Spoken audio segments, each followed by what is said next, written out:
I've been promoting some videos from Gregg Stafford, ex-JW, Jehovah's Witness. Now he's kind of doing his own thing. I'm not sure exactly what it is.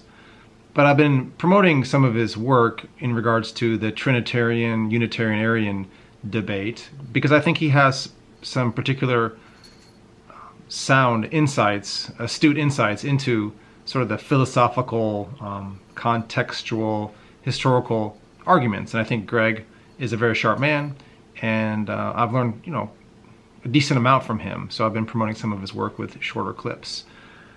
With that said, he is dead wrong on one very important issue regarding the Son of God. He's fond of saying that the Son is a spirit being made by Jah, okay, but in no real sense unique in his ontological nature from other spirit beings. They're all sort of related, just comprised of spirit, and then that's it.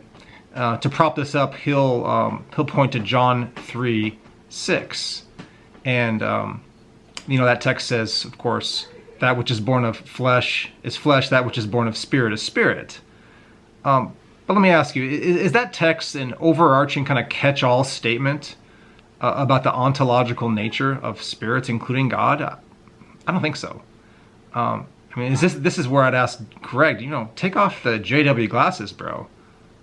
Because his emphasis on John 3:6 is disproportionate to the real emphasis, which should be on Jesus being, the Son of God being, the monogenes parapatros, from the Father, the only begotten from the Father, John 1:14.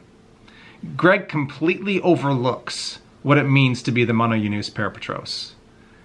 You see, in the Bible, a begotten son or daughter must always be of the same kind as the one who fathered them.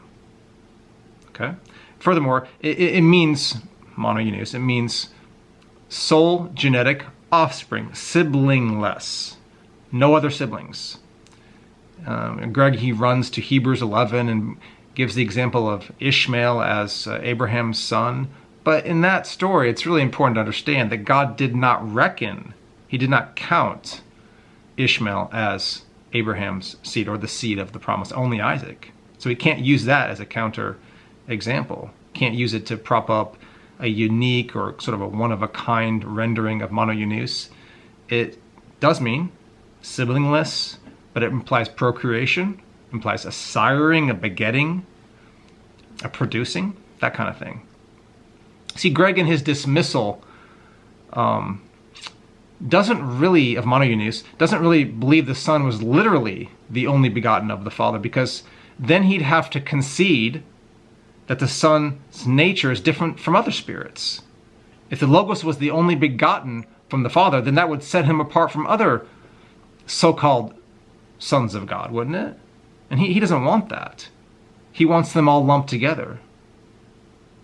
Are the other spirit sons, according to Gregg, are they begotten out of God's own being, as Jesus described himself in John 8:42? Are the other spirit sons dubbed the first produced, or the firstborn of all creation, as Paul stated in Colossians 1:15? Are they? Is it said of other spirit sons that they were in the form of God and equal with God? Philippians chapter 2. See, no other spirit sons are talked about this way at all. And it's because other spirit sons are not, of course, the monogenes parapatros. They're not the only begotten from the Father. See, Gregg, in his attack on Trinitarianism, he greatly diminishes the nature of the Son of God, because he fails to understand the importance of the concept of the monogenes parapatros. He runs off to John 3:6, irrelevant texts which really are not addressing the issue. And Gregg, I tried to bring this up to him recently. He blocked me, and it just shows that he's not willing to engage. He just wants to self-preserve himself and his view. That's sad, because we're supposed to be Bereans, and these are issues that are very important to the nature of the Son. But Gregg doesn't seem to have the time, doesn't seem to be willing to to engage, and that's sad. Hopefully, maybe this video, who knows?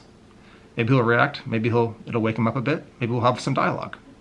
But I did hope you enjoyed this one, and God bless.